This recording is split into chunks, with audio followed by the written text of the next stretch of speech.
Okay, so we started a residents group, and because there's a lot of kind of people walking past my house, a lot of walkers and stuff, I started selling cookies from my gate. So I just like leave cookies out and with an honesty box for people to put some money in. And then some of the cookies started to go missing, and I think the kids hadn't really realised they were supposed to pay for them. So some of the cookies were going missing, and so I put a sign up saying for children, instead of paying, if you could like paint a picture and I'll stick it on my fence in exchange for a cookie. So I got like this massive response of the kind of kids doing like little kind of quite quick drawings and stuff, and then it kind of gave me the idea that maybe it'd be good to sort of take that a bit further. And I know that Saltaire does an arts trail, but I felt like our kids could do something really special as well. Guys, what are we doing? Making slime. Slime.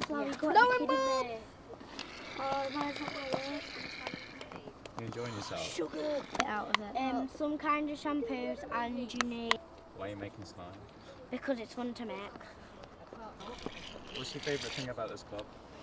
That you can make fun things. And We get to do exciting things with Nicola. What is it better than school?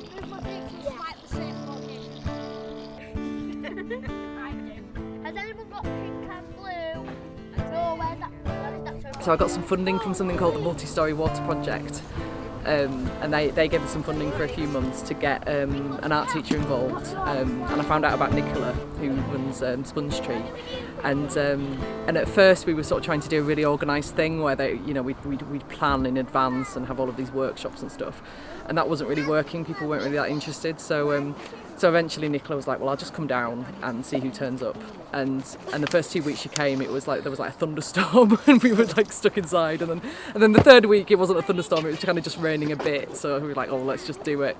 And she started making willow fish out of willow with the kids, so that was kind of over there near where I live, and then the kids sort of chose themselves where they wanted to meet, like a specific spot where they wanted to meet. So they chose this area because it's because of the trees. I think initially they were thinking about doing a tree house, because we don't really have any indoor space here. So and now it's sort of just progressed. So they meet here every Wednesday.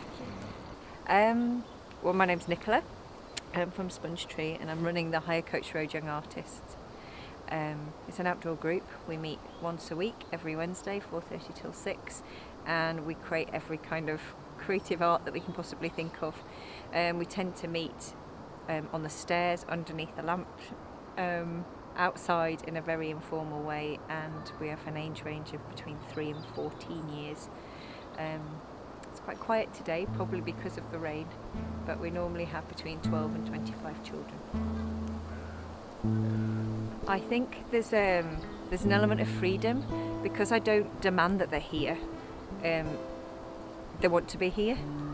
There's no closed doors, so the fact that we're outdoors is a massive benefit. Also, they'll nip off and have their tea and then come back again, or bring me a cup of tea or bring me a biscuit. They'll go off and play with their friends and come back. There's a real sense of freedom, but there's a real community. They're very proud of being the Hire Coach Road Young Artists, and I'm very proud of them. They're a wonderful group of children. And I think I have an expectation that people are nice to each other, and that's my only rule. So if they're not nice to each other, then they get called up on it. And to be honest, I've only had a few incidents over the last year and a half, and on both occasions the children have come back and apologised. And from what I gather, that's not normal on this estate. So there's something special happening here with these children. So that's why I keep coming back in the rain. Yeah. Well, we don't run in the winter at all.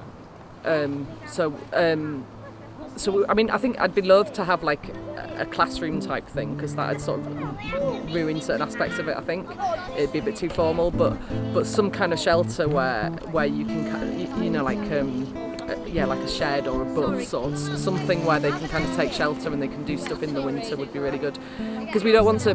We've been people have suggested to us that we could go to sort of St Hugh's Centre, which is kind of down quite a long way down that way, or sort of Salts over there. But the thing is, that one of the great things about the group is it's not reliant on parents to actually bring their kids. The kids just turn up themselves, so they have that autonomy. And as soon as you start planning it and taking them elsewhere, they have to make arrangements then, and then it excludes people whose parents aren't able to take them.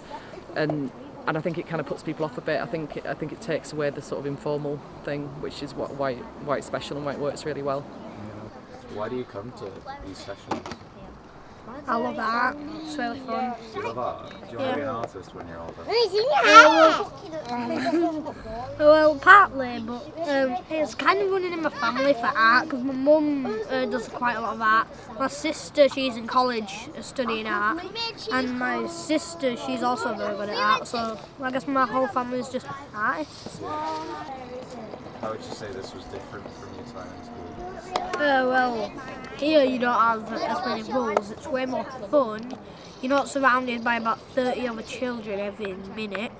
You don't have 1,000 people trying to talk to you every second. You can actually get on with it. And it's 10 times funner than school.